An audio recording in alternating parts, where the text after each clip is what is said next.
আজকে আমি দুপুরে খাবো সর্ষে ইলিশ ও চান্দা মাছ ভর্তা। তো যথারীতি ইলিশ মাছে হলুদ লবণ মেখে আমি মাছগুলোকে ভেজে নিলাম। তারপর কড়াইতে পেঁয়াজ দিয়ে তার মধ্যে সব রকম মশলা ও সরিষা দিয়ে আমি ভালোভাবে কষিয়ে নিয়ে তার মধ্যে ভেজে রাখা ইলিশের টুকরোগুলোকে দিয়ে দিলাম। সরিষা ইলিশ বলে কথা, ভাবা যায়।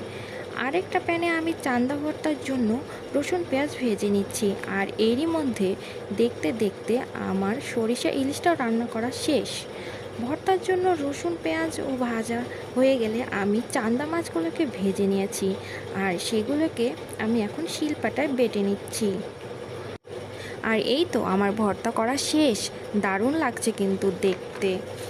তো যাই হোক, রান্না যখন শেষ তখন দেরি করে আর লাভ কি। পেটে যখন খিদে তখন চটপট আমি প্লেট নিয়ে বসে পড়লাম খাবার খেতে।